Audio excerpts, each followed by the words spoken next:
नमस्कार। दिन भर की बड़ी खबरों में आपका स्वागत है। मैं हूं आपके साथ अंशिता। आज इस बुलेटिन में बात होगी बिहार में तेज होते चुनाव प्रचार की, छठ को लेकर महागठबंधन के मोदी सरकार पर हमले की। देखेंगे बिहार में मतदान से पहले चुनाव आयोग ने किया क्या फैसला, मोदी सरकार पर अडानी को बचाने की क्यों लगे आरोप। जानेंगे मोदी से अचानक हुई शिंदे की मुलाकात से कैसे गरमाई सियासत, और बुलेटिन के आखिर में देखेंगे जाने माने कार्टूनिस्ट इरफान की किस खबर पर पड़ी तिरछी नजर। लेकिन दिन भर की तमाम बड़ी खबरों से पहले नजर आज की सुर्खियों पर। बिहार चुनाव में 4 विधानसभा सीटों पर आरजेडी और कांग्रेस के प्रत्याशी आमने सामने। अशोक गहलोत ने कहा, हम लोग मिलकर करेंगे प्रचार और जीतेंगे चुनाव। जम्मू कश्मीर राज्यसभा चुनाव के बाद पूर्व मुख्यमंत्री फारूक अब्दुल्ला का बड़ा बयान। कहा, बीजेपी राज्यसभा चुनाव में हमसे मांग रही थी मदद। डिप्टी सीएम सुरेंद्र चौधरी बोले, जम्मू कश्मीर में बीजेपी ने की वोट चोरी। दिल्ली में छठ पूजा पर गरमाई राजनीति। आपने किया बड़ा दावा, कहा नहाने लायक नहीं है यमुना का पानी। रोहित शर्मा और विराट कोहली ने भारत को दिलाई जीत। सिडनी वनडे में ऑस्ट्रेलिया 9 विकेट से हारा। रोहित ने जड़ा शतक तो विराट ने बनाया अर्धशतक। ये तो थी सुर्खियां। अब बात आज की सबसे बड़ी खबर की।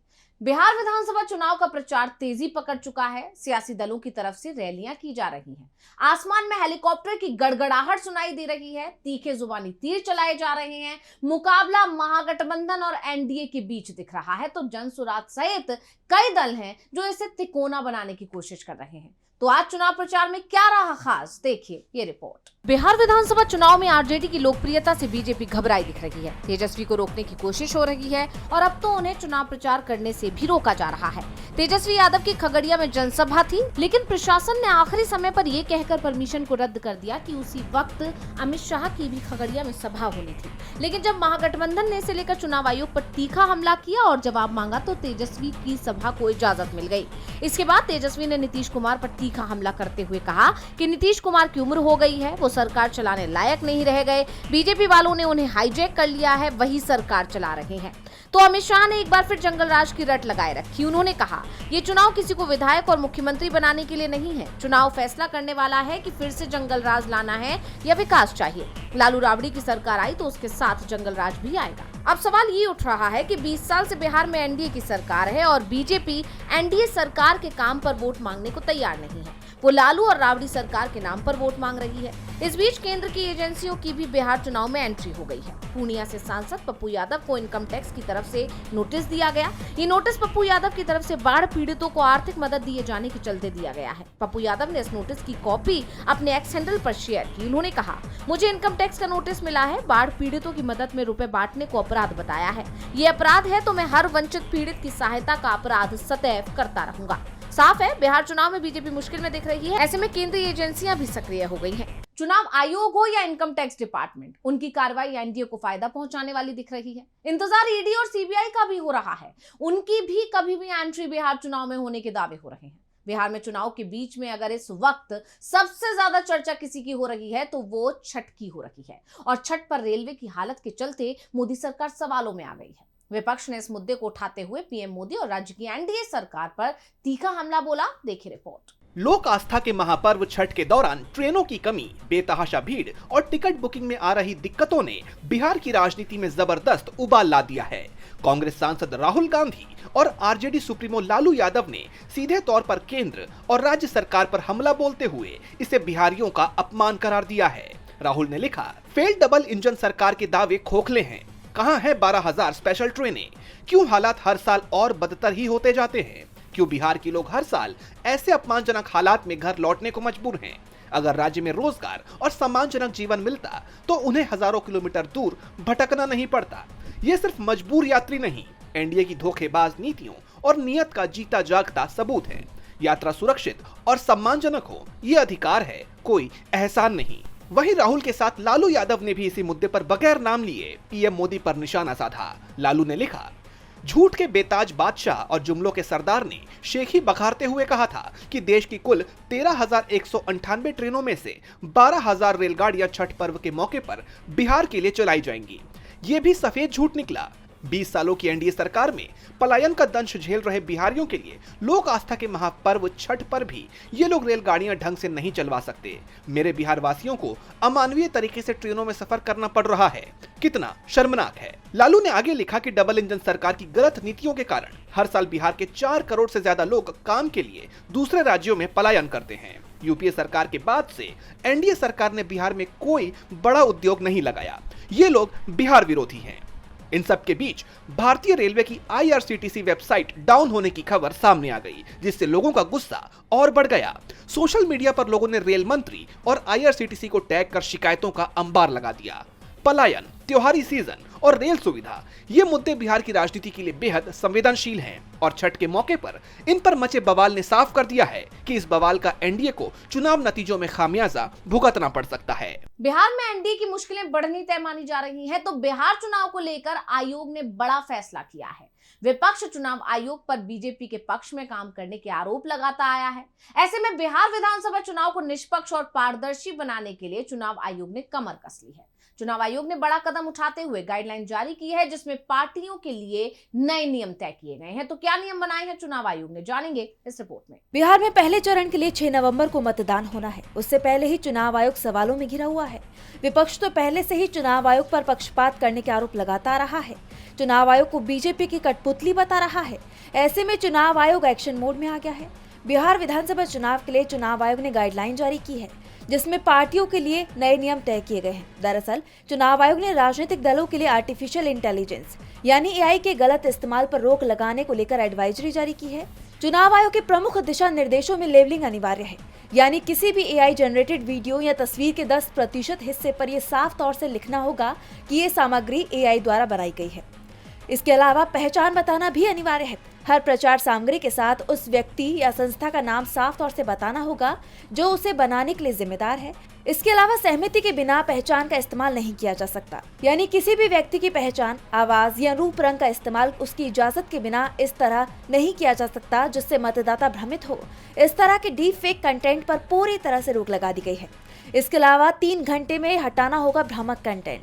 अगर किसी राजनीतिक दल के सोशल मीडिया हैंडल पर कोई भ्रामक एआई सामग्री पाई जाती है तो उसे 3 घंटे के भीतर हटाना होगा। चुनाव आयोग के नियमों का मकसद मतदाताओं को गुमराह होने से बचाना और चुनाव प्रचार में जवाबदेही तय करना है। बिहार में मतदान से पहले चुनाव आयोग का ये बहुत बड़ा कदम है। अब चुनाव आयोग का ये फैसला कितना रंग लाता है, ये देखना होगा। बिहार चुनाव को लेकर चुनाव आयोग सख्त हो गया है, तो पीएम मोदी पर आरोप लग रहे हैं कि वो अपने उद्योगपति मित्रों के लिए नर्म रुख अपनाते हैं और उन्हें फायदा पहुंचाने का काम करते हैं। लेकिन अब अमेरिका के अखबार में एक बड़ा दावा सामने आया है। इसमें दावा किया गया है कि पीएम ने अपने उद्योगपति दोस्त को बचाने के लिए सरकारी तंत्र का इस्तेमाल किया। इसे लेकर कांग्रेस ने भी मोदी सरकार पर तीखा हमला बोला है, जिस पर एलआईसी की सफाई आई है। तो क्या है पूरी खबर, देखिए रिपोर्ट। अमेरिकी मीडिया हाउस वॉशिंगटन पोस्ट के सनसनीखेज दावे ने मोदी सरकार पर कई सवाल खड़े कर दिए हैं। वॉशिंगटन पोस्ट ने दावा किया है कि पीएम मोदी ने अडानी ग्रुप को रिश्वतखोरी और धोखाधड़ी के आरोपों से बचाने के लिए सरकारी तंत्र का इस्तेमाल किया। दावा है कि जब वैश्विक बैंकों ने अडानी को लोन देना बंद कर दिया, तब मोदी सरकार ने एलआईसी पर दबाव डाला कि वो अडानी ग्रुप की कंपनियों में $3.9 बिलियन यानी करीब 34,000 करोड़ रुपए का भारी भरकम निवेश करे। इस खुलासे के बाद कांग्रेस ने मोदी सरकार पर तीखा हमला बोला है। कांग्रेस ने आरोप लगाया कि ये आम जनता की गाढ़ी कमाई थी, जिसे मोदी ने जबरन अपने दोस्त अडानी को डूबने से बचाने के लिए सौंप दिया। कांग्रेस ने एक्स पर लिखा, एलआईसी में आपका पैसा लगा है, जनता का पैसा लगा है।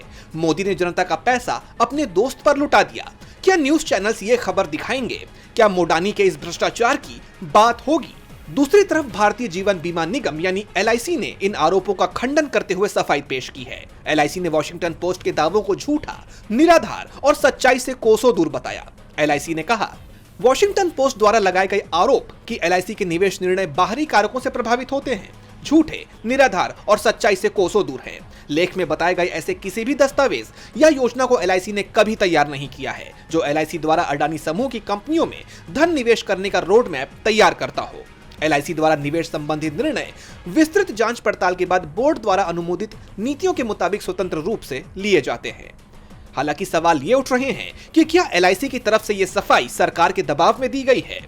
वहीं इन गंभीर आरोपों पर अब तक मोदी सरकार की तरफ से कोई सीधा बयान सामने नहीं आया है। अब देखना होगा कि सरकार इन गंभीर आरोपों पर क्या प्रतिक्रिया देती है। मोदी सरकार पर कई सवाल खड़े हो रहे हैं, तो सवाल महायुति को लेकर भी उठ रहे हैं कि क्या महायुति में सब कुछ ठीक है। महाराष्ट्र के उप मुख्यमंत्री एकनाथ शिंदे ने अचानक प्रधानमंत्री मोदी से मुलाकात की और ये मुलाकात इसलिए बेहद अहम मानी जा रही है क्योंकि महाराष्ट्र में एकनाथ शिंदे की शिवसेना और बीजेपी के बीच की दूरियां बढ़ रही हैं। तो क्या कुछ रहा शिंदे और पीएम मोदी की मुलाकात में और क्या है पूरी खबर, देखिए रिपोर्ट। महाराष्ट्र सरकार में लंबे वक्त से खींचतान मची हुई है। सीएम देवेंद्र फडणवीस की नीतियों के चलते सरकार में बीजेपी के सहयोगी एकनाथ शिंदे और अजीत पवार दोनों की नाराजगी की लगातार खबरें सामने आ रही हैं। खास तौर पर शिंदे को लेकर शिवसेना नेताओं का भी कहना है कि सरकार में उनकी बिल्कुल भी सुनवाई नहीं हो रही है।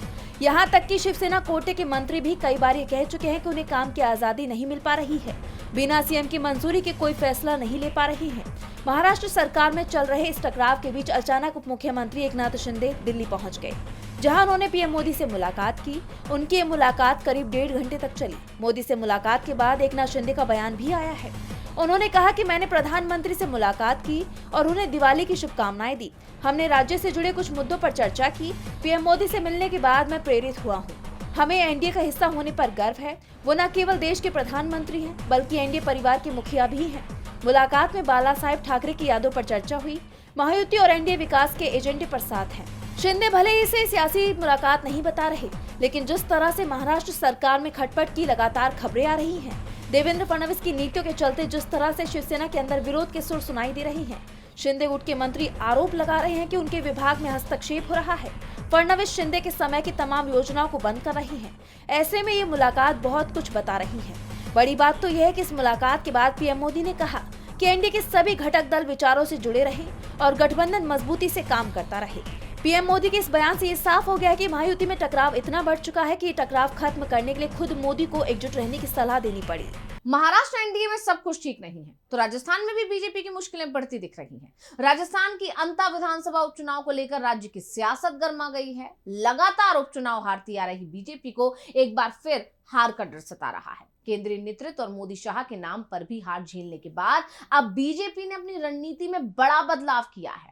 अब पार्टी ने पूर्व सीएम वसुंधरा राजे का रुख किया है। तो क्या फैसला लिया है पार्टी ने, जानेंगे रिपोर्ट में। राजस्थान की अंता विधानसभा उपचुनाव को लेकर सियासत एक बार फिर गर्मा गई है। पिछले कई उपचुनावों में लगातार हार का सामना करने के बाद अब बीजेपी को एक बार फिर हार का डर सता रहा है। केंद्रीय नेतृत्व और मोदी शाह के नाम पर चुनाव लड़कर भी सफलता न मिलने के बाद पार्टी ने अपनी रणनीति में बड़ा बदलाव करते हुए अब पूर्व मुख्यमंत्री वसुंधरा राजे का रुख कर लिया है। बीजेपी ने अंता उपचुनाव के लिए अपनी चुनाव संचालन समिति की घोषणा करते हुए वसुंधरा राजे के बेटे और झालावाड़ 12 से सांसद दुष्यंत सिंह को चुनाव प्रभारी नियुक्त कर दिया है।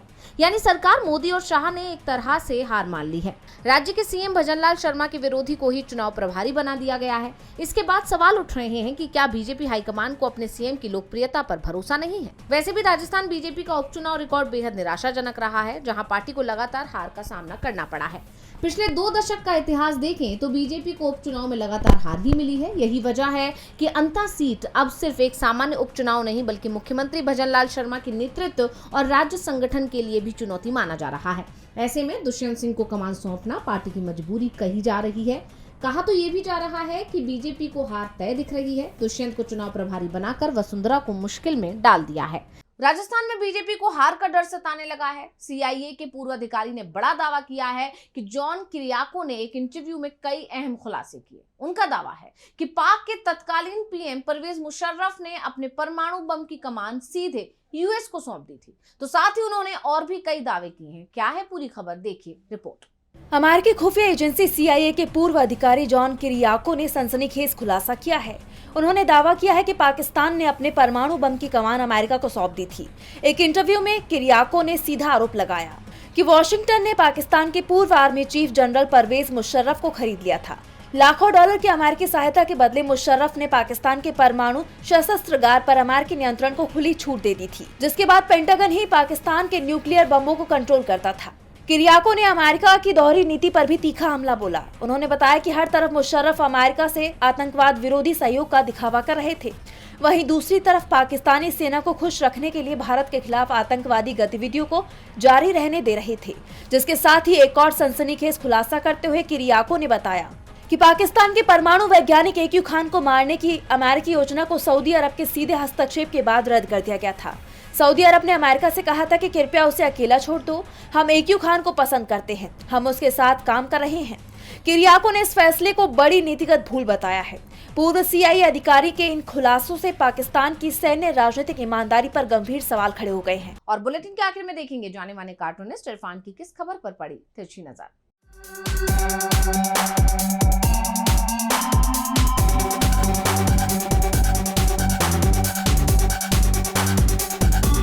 मोदी और शाह की जोड़ी ने यह तय कर लिया है कि NDA आगामी विधानसभा का चुनाव बिहार का नीतीश कुमार की लीडरशिप में लड़ेगी। शायद उनको ये भरोसा हो गया है कि जिस लीडरशिप के भरोसे हम लोग अभी तक चुनाव लड़ते हुए आ रहे थे, अब उस पर भरोसा नहीं रहा है जनता को, और इस बार बिहार के चुनाव नतीजे कुछ अलग ही होने जा रहे हैं। इसलिए उन्होंने एक ऐसा सिर ढूंढ लिया है जिस पर वो हार का ठीकरा आसानी से फोड़ सकें। क्योंकि पहले तो जब ऐसा होता था कि लीडरशिप तो सिर्फ एक ही होती थी, इसीलिए मोदी है तो मुमकिन होता ही रहता था।